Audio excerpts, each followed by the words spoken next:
Since the march began in 1988, there have been so many exceptionally moving moments that I've been personally privileged to witness, but none more than the reaction of our Holocaust survivors, our heroes on this journey. The 2004 March of the Living, Hungarian Auschwitz survivor George Herzog was visiting Auschwitz on the day of the march. And all of a sudden he heard police cars and sirens flashing, and he became nervous. To be a survivor in Auschwitz and to see this kind of moment was a little bit scary for him until he learned later on what was really going on. It was Polish police escorting the chief rabbi of Israel, Rabbi Lau, and the justice minister of Tommy Lapid to the ceremony. And this is what George Herzog had to say about it at the time. You can't imagine what an uplifting feeling it was for me, a Holocaust survivor, to see an Israeli minister of justice and chief rabbi being escorted here in Auschwitz with such honor and dignity. And to see Jewish teens from all around the world marching, singing at Tikva in the very place where George, 60 years before, was crawling through the mud, any moment in danger of losing his life. All the money in the world, George said, couldn't buy you such a feeling. And then he said, we went to Israel. And he said, anyone who lived through the Holocaust, to come on this trip, to leave Auschwitz-Birkenau and to travel to Israel, and to not be afraid or intimidated, to see us living as a free people, it's a tremendous feeling. It gives you such a feeling of self-respect and dignity you can't even imagine. Every person in the world deserves to have such a feeling. Now I'd like to invite to the stage Saul Nayman from Toronto, Angela Orosz from Coast to Coast, and Marcel Zielinski to the stage. All of them are survivors who are participating in the March of the Living for the very first time. And they will share with us what their feelings are like to be in Israel after being on the March of the Living in Poland.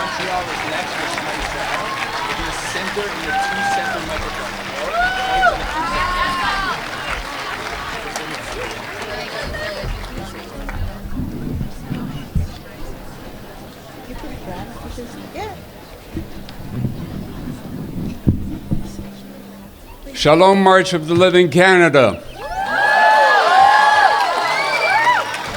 When Ellie Rubenstein called me last evening and asked me if I would consider saying a few words to this gathering, I thought I should think it over.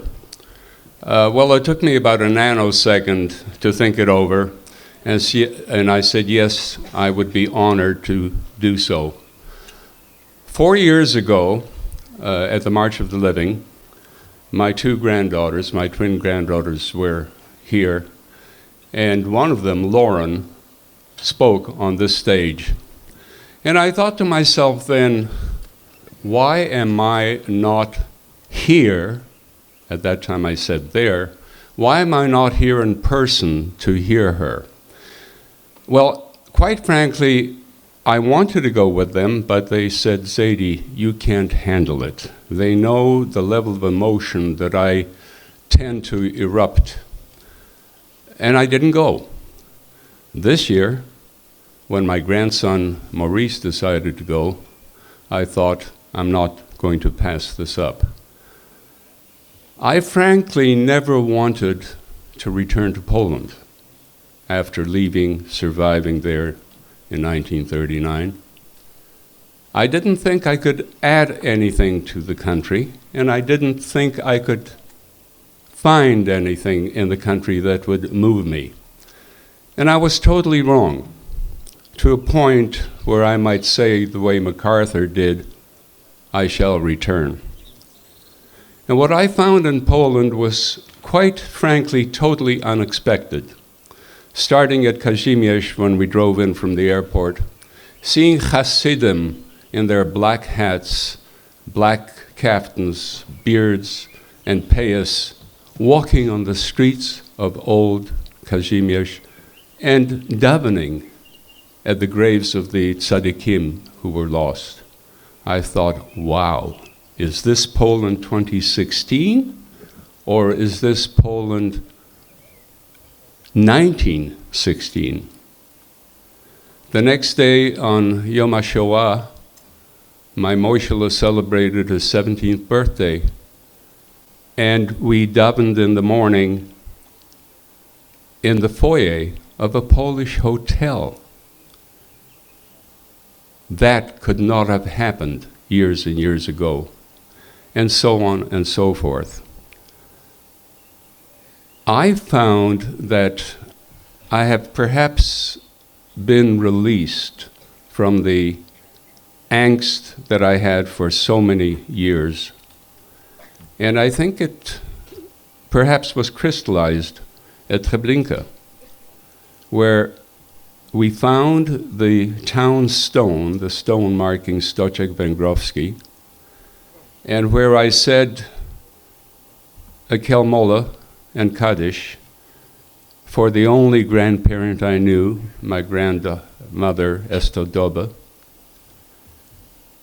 and I didn't break up because I had the support of my grandson and the wonderful group with whom I was there.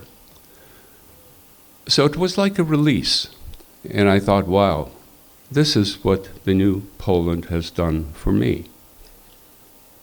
Being in Warsaw, marching on the streets of Warsaw, I recalled a comment that the Polish ambassador to Canada made at an evening at Beth Shalom Synagogue in Toronto when he said, Jews are safer walking the streets of Warsaw than they are walking the streets of Paris or Brussels or Malmö, Sweden.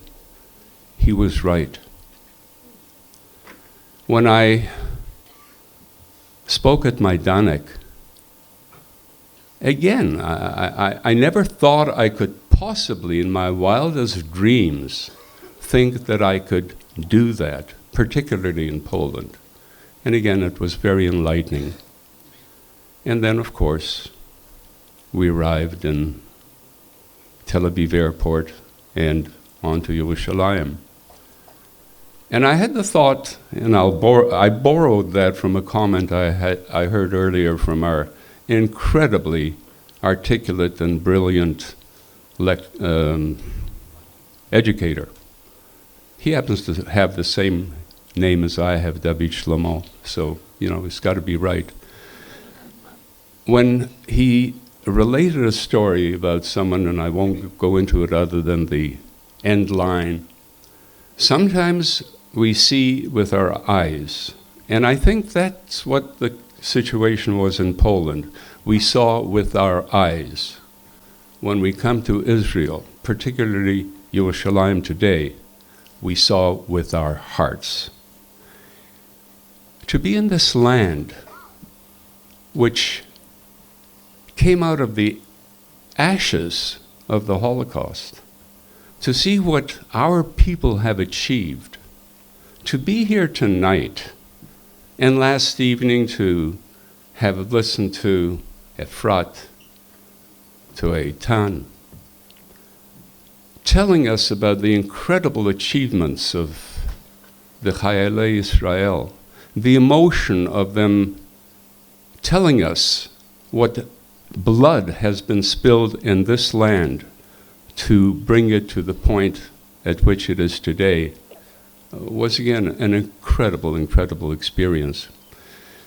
And what I learned from that, and I think we should all bear that in mind, we will never, ever, ever forget the Shoah. We will always, always be inspired by, I'm just the rookie here, we will always be inspired by the veterans, the surviving veterans, some of whom have been here for their 16th trip. Their testimony is forever, forever entrenched in our hearts and in our minds. But I think we must move forward, as is said so very often, Kadima. And to me, Kadima is embracing, on an evening like this, what Yom HaAtzmaut means.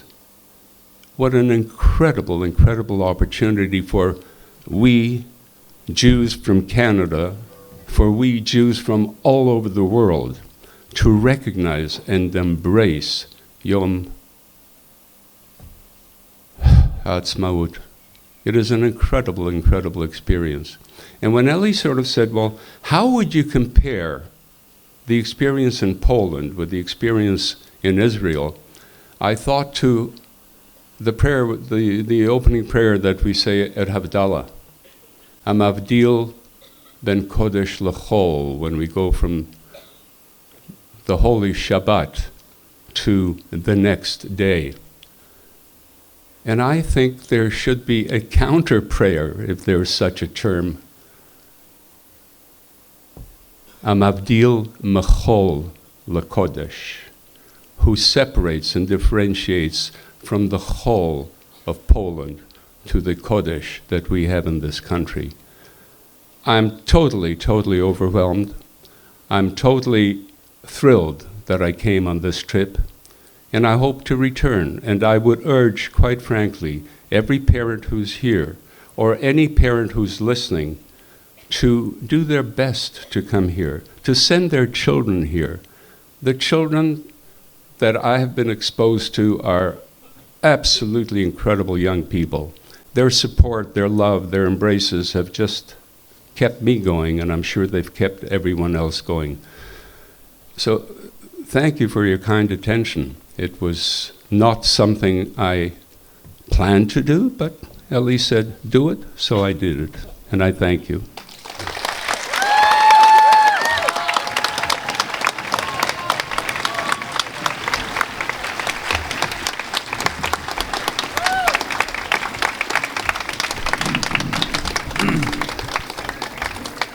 Well, how can I top that? My name is Marcel Zielinski. I'm 81 years old. I'm a Holocaust survivor. It's my first March of the Living. I'm here with my wife, Marilla, who's also a survivor. And I feel very strongly about participating in the March of the Living because it's education. I think education is very important in preventing other Holocausts from happening. And the education that people get from books or movies or things like, it cannot compare with visiting extermination camps and listening to survivor stories. I think this is a very valuable educational tool, and we are very proud to do our small part in this project. And of course, Yom HaZikaron was a very moving experience coming to Israel, and this land, needs to be defended, and people who live here are really doing the best they can to defend it, and we appreciate what they do. And of course, Yom HaSavut is something special. So happy birthday, Israel. Long live Israel.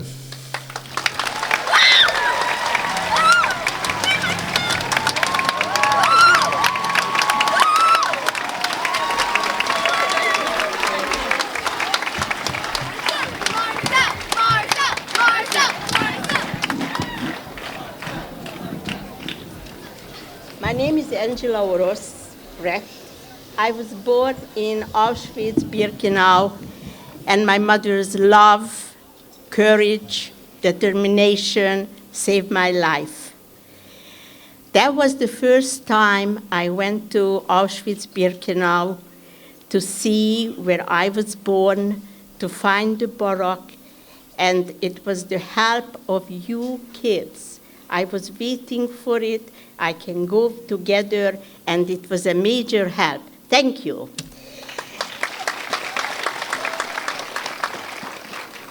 Being with you helped me to overcome the fear I had to go back and see the place. Seeing in Poland the death camps, what we went with you together, and the Majdanek, Treblinka, and Auschwitz, the ghettos, which all these were created by the Nazis to erase us, to make sure there is no Jews left here. And all these places I felt with you, and I am sure you had the same feeling. We were like in hell. Then Monday morning came, and we arrived heaven. There was Israel. And I saw and I watched your faces, and your faces returned from the solemn faces again, the happiness and the youth and the cheer, and it was wonderful to watch. Today, we have Israel.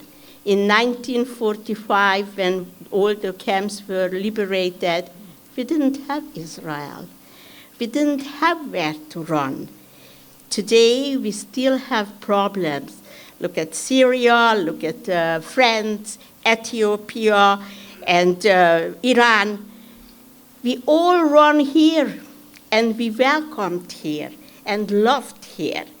So my mother told me once, if you have something, even if it's a watch, you have to take care of it.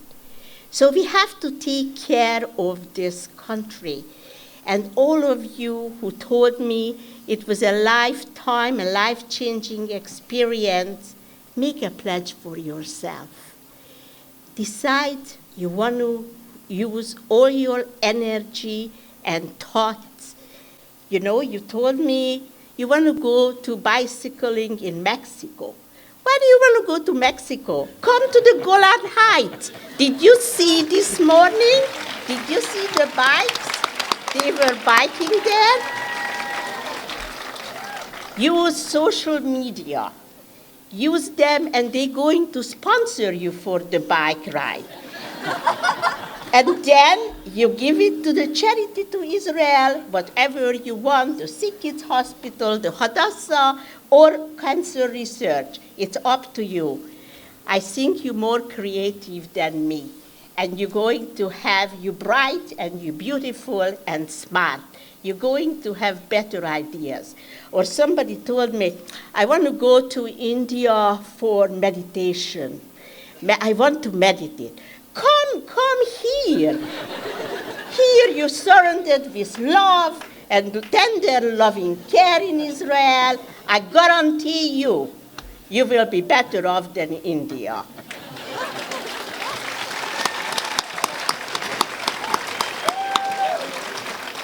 When you have in the future, when we go home, and you're going to have some rough times, and you're going to be upset over it, take out the pictures what you made in the concentration camps. Take out the pictures what you made in the ghettos. And then ask yourself, is it really, really worth to get upset over this? Or later on, if you will have some feelings, you feel you are in the pit. Take out the pictures, what you made here, at the party, and in Israel. And I guarantee you, you will be in better mood. Sometimes, some years ago, Rabbi Lau said the 68, the gematria of 68 equals Chaim. Chaim means life. Chaim, what we want, and we want it in peace. I am waiting for you, what you're going to. I'm Israel high, but all of you together. I'm Israel high.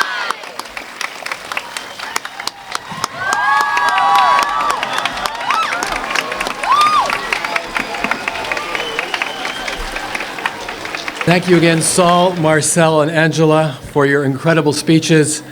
My phone is buzzing in my pocket. It must be the Mexican or the Indian ambassador. I'm just going to ignore the calls.